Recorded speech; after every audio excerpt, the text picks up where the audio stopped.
Welcome to my YouTube channel. आज की इस वीडियो का टॉपिक है ईसोफेगस।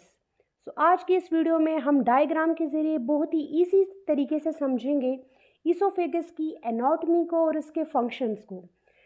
ईसोफेगस की एनाटॉमी में हम देखेंगे इसकी लोकेशन, ईसोफेगस के स्फिंक्चर्स को, ईसोफेजियल वॉल्स यानी जो लेयर्स हैं वहाँ पर।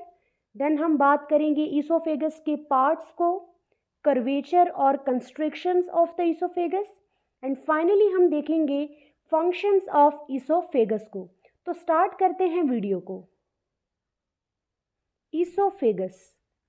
ईसोफेगस जो है वो थर्ड पार्ट है एलिमेंट्री कैनाल या फिर डाइजेस्टिव ट्रैक का।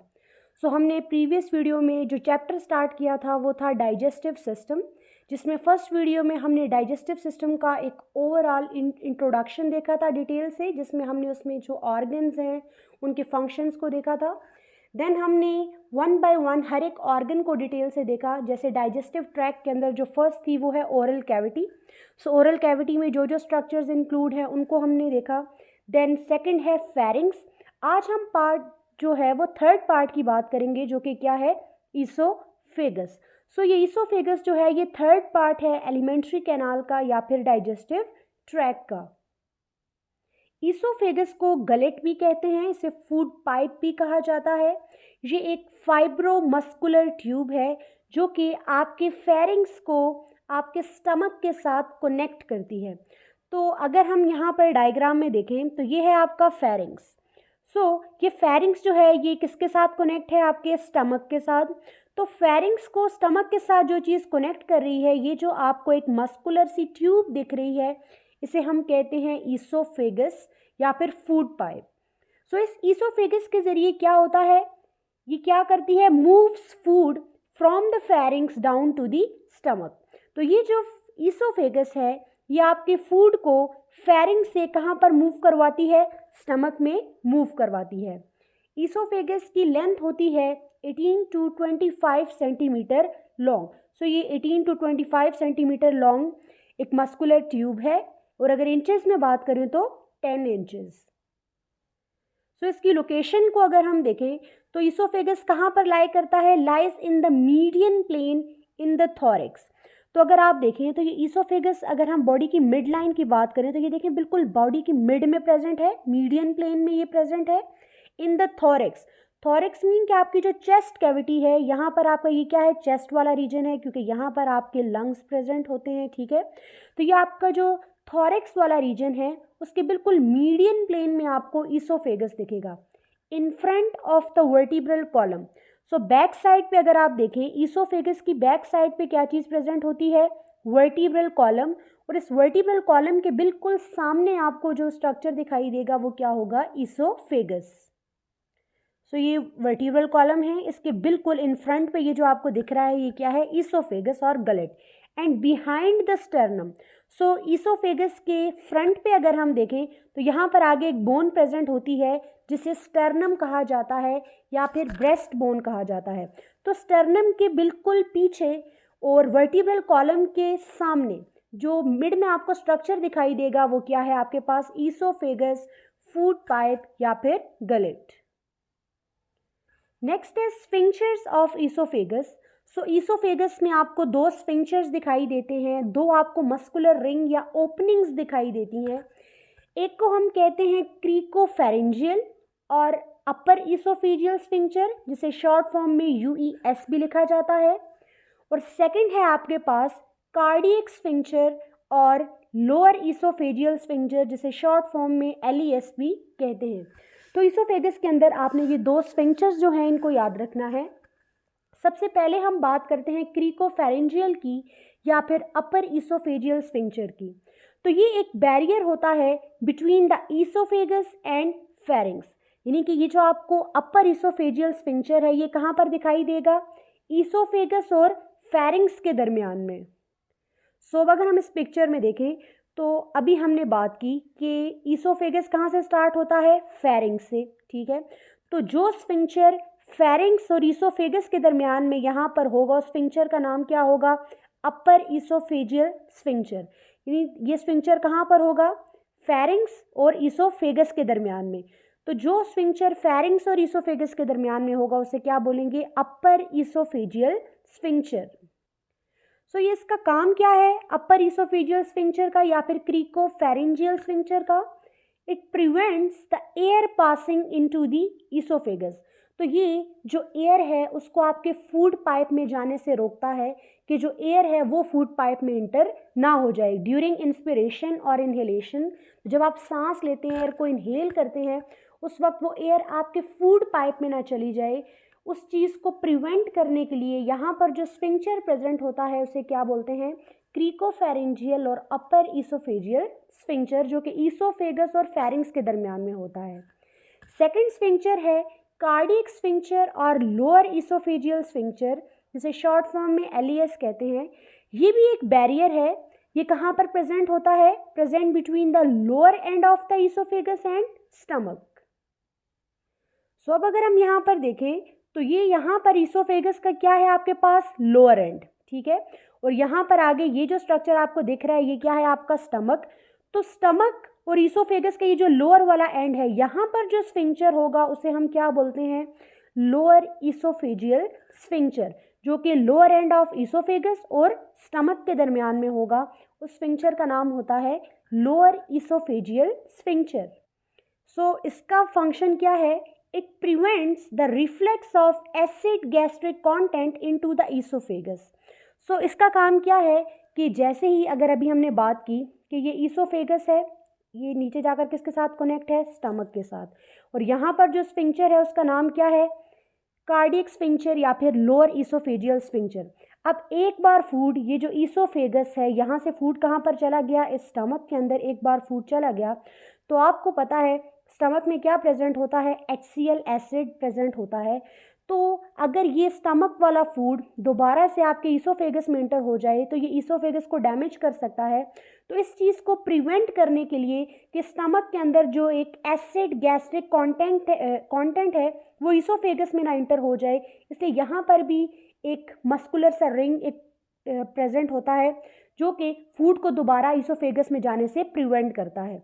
So this structures generally forbid stomach content from moving backward into the esophagus. So इसका काम क्या है कि जो फूड आपका एक बार स्टमक में चला गया है वो दोबारा से ईसोफेगस में इंटर ना हो जाए। तो उसके लिए यहाँ पर कौन सा स्फिंक्चर प्रेजेंट होता है? कार्डियक स्फिंक्चर और लोअर ईसोफेजियल स्फिंक्चर। सो ये जो ईसोफेगस है ये किसके साथ कॉन्टिन्यूअस होता है? विद लैरिंजियोफैरिंग्स एट दी फेरिंजियो-ईसोफेजियल जंक्शन और सुपीरियर ईसोफेजियल स्फिंक्चर। अब हमने पढ़ा कि ईसोफेगस के ऊपर क्या स्ट्रक्चर प्रेजेंट होता है? यहाँ पर फेरिंग्स। कि ईसोफेगस जो है वो स्टार्ट कहाँ से होता है? फेरिंग्स से स्टार्ट होता है। तो प्रीवियस वीडियो में जब हमने फेरिंग्स को डिटेल से देखा तो हमने क्या बात की थी कि फेरिंग्स के भी 3 पार्ट्स होते हैं। एक फेरिंग्स जो कि आपके नोज के पीछे होगा जिसे नेजोफेरिंग्स बोलते हैं। फेरिंग्स का वो पार्ट जो कि आपके माउथ के पीछे होता है उसे बोलते हैं ओरोफेरिंग्स। और फेरिंग्स का वो पार्ट जो कि लैरिंग्स के बिहाइंड होता है उसे बोलते हैं लैरिंजियोफेरिंग्स। तो सबसे बिलो क्या है? लैरिंजियोफेरिंग्स। तो आपका ईसोफेगस स्टार्ट कहाँ से होता है? लैरिंजियोफेरिंग्स से। सो ईसोफेगस जो है वो कहाँ से कॉन्टिन्यूअस है, कहाँ से स्टार्ट है? लैरिंजियोफेरिंग्स से एट दी फेरिंजियो-ईसोफेजियल जंक्शन। तो ये जो पॉइंट होता है इसे क्या बोलते हैं? फेरिंजियो-ईसोफेजियल जंक्शन, या जिसे अभी मैंने बोला कि यहाँ पर क्या प्रेजेंट होता है? सुपीरियर ईसोफेजियल स्फिंक्चर और अपर ईसोफेजियल स्फिंक्चर। और ये ईसोफेगस का एक नैरोएस्ट पार्ट होता है, ठीक है। और वो जगह, वो प्लेस जहाँ पर ईसोफेगस किसके साथ ज्वाइन करता है? स्टमक के साथ, उस पॉइंट को हम बोलते हैं गैस्ट्रो-ईसोफेजियल जंक्शन। तो यहाँ पर अगर आप देखें तो ये ईसोफेगस किसके साथ अटैच है? स्टमक के साथ। इस पॉइंट को हम बोलते हैं गैस्ट्रो-ईसोफेजियल जंक्शन।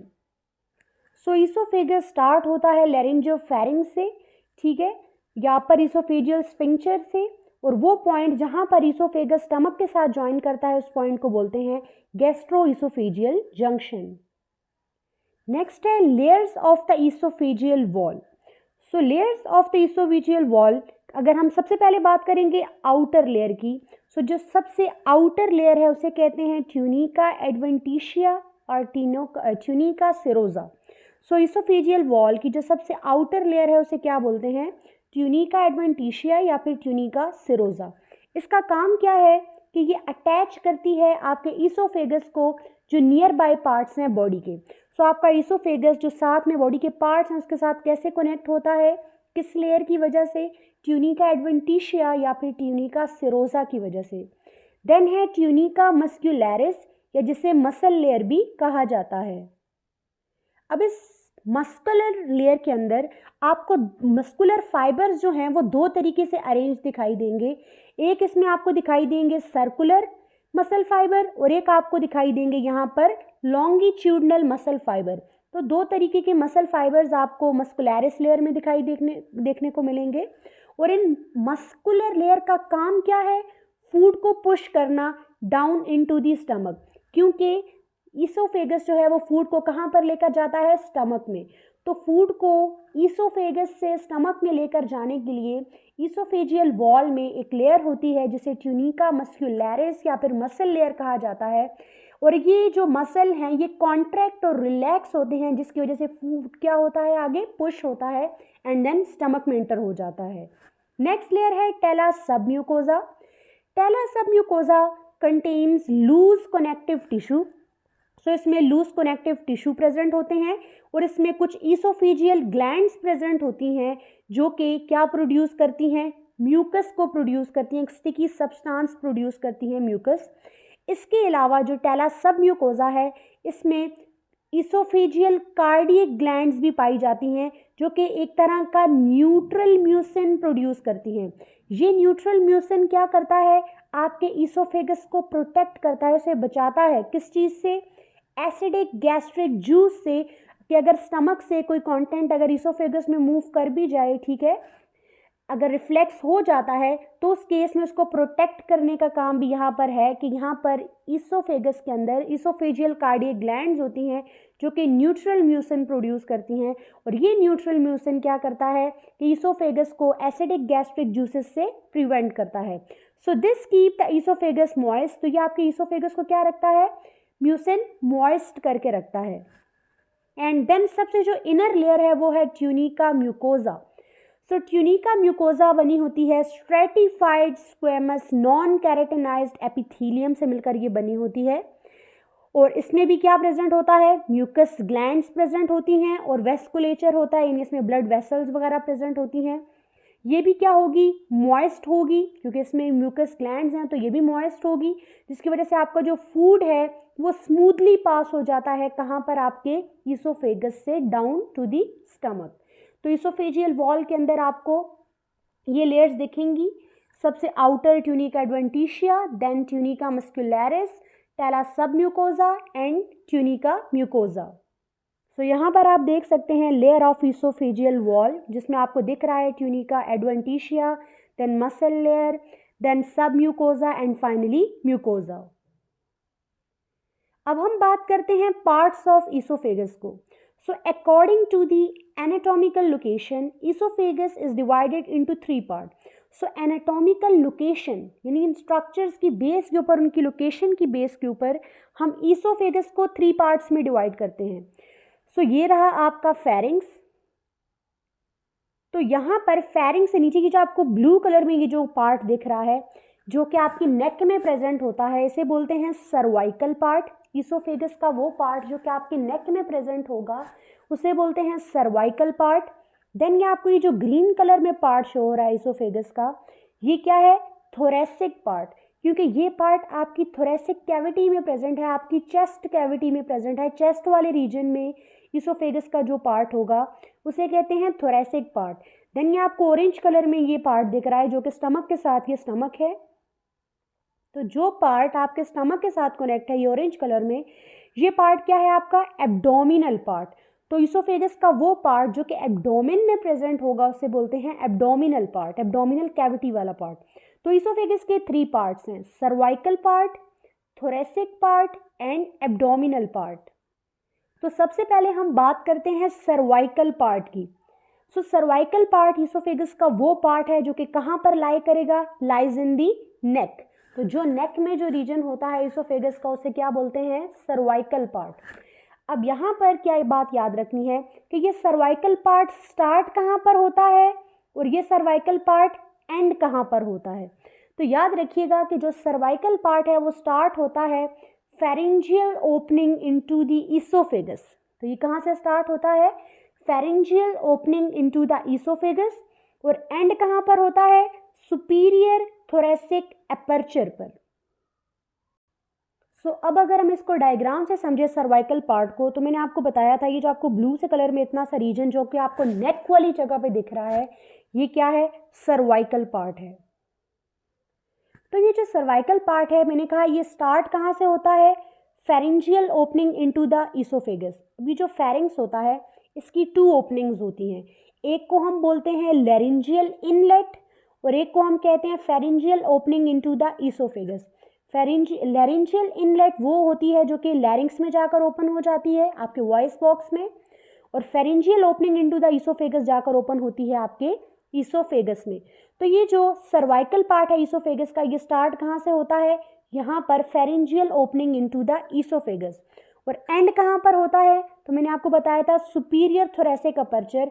तो ये जो आपको पॉइंट दिख रहा है जहाँ पे या आपकी रिब्स या फर्स्ट रिब जहाँ पर स्टार्ट हो जाती है, इससे ऊपर ऊपर जो आपका पार्ट होगा ईसोफेगस का, उसे क्या बोलेंगे? Cervical part. तो सर्वाइकल पार्ट स्टार्ट कहाँ से होता है? Pharyngeal opening into the oesophagus. और एंड कहाँ पर होता है? सुपीरियर थोरेसिक अपर्चर पे। सर्वाइकल पार्ट जो मैंने अभी आपको बताया ये फेरिंग्स से स्टार्ट होता है, लेकिन फेरिंग्स की होती हैं 2 ओपनिंग्स। एक को मैंने बोला कहते हैं लैरिंजियल इनलेट, जो कि कहाँ पर ओपन होगी? लैरिंग्स में। दूसरी होती है फेरेंजियल ओपनिंग, जो कि कहाँ पर जाती है? ईसोफेगस में। तो ये स्टार्ट कहाँ से होता है सर्वाइकल पार्ट? इस फेरेंजियल ओपनिंग वाले से। जबकि ये एंड कहाँ पर होता है? सर्वाइकल पार्ट एंड होता है just before it enters the thoracic cavity through the superior thoracic aperture और upper opening of the rib cage. तो रिब केज की जो अपर ओपनिंग है, जैसे ही वहाँ पर ईसोफेगस इंटर होता है तो वहाँ पर सर्वाइकल पार्ट क्या हो जाता है? एंड हो जाता है। नेक्स्ट पार्ट है थोरेसिक पार्ट। थोरेसिक पार्ट जो ईसोफेगस का है वो कहाँ पर लाई करता है? इन थोरेसिक कैविटी या जो आपकी चेस्ट कैविटी है वहाँ पर। तो थोरेसिक पार्ट स्टार्ट कहाँ पर होगा और एंड कहाँ पर होगा, ये चीज़ देख लेते हैं। थोरेसिक पार्ट स्टार्ट होता है सुपीरियर थोरेसिक अपर्चर पे, जहाँ पर ये वाला एंड हुआ था। ठीक है, तो ये यहाँ से स्टार्ट होगा और ये एंड कहाँ पर होगा? At the oesophageal hiatus. अब हम बात करते हैं थोरेसिक पार्ट की, जो आपको ग्रीन कलर में शो हो रहा है। तो ये स्टार्ट कहाँ से होता है? यहाँ से। जैसे ही आपका रिब केज के अंदर ईसोफेगस जो है इंटर होगा तो वो कौन सा पार्ट हो जाता है? Thoracic part. तो ये वाला पार्ट कौन सा था? Superior thoracic aperture. तो सुपीरियर थोरेसिक अपर्चर से ये स्टार्ट हो जाता है और एंड कहाँ पर होता है? ईसोफेजियल हाइएटस पे। यानी कि यहाँ पर आपको पता है कि यहाँ पर आपके लंग्स हैं और इस लंग्स के नीचे एक dome shape respiratory muscle present होता है जिसे डायफ्राम कहते हैं। तो यहाँ पर क्या प्रेजेंट होता है? आपका डायफ्राम, आपका रिस्पायरेटरी मसल। तो जैसे ही ईसोफेगस इस डायफ्राम को क्रॉस करता है और एब्डोमिनल कैविटी में एंटर होना स्टार्ट हो जाता है, तो इस पॉइंट पे जहाँ पर आपका ईसोफेगस डायफ्राम को क्रॉस करेगा उसे हम बोलते हैं ईसोफेजियल हाइएटस।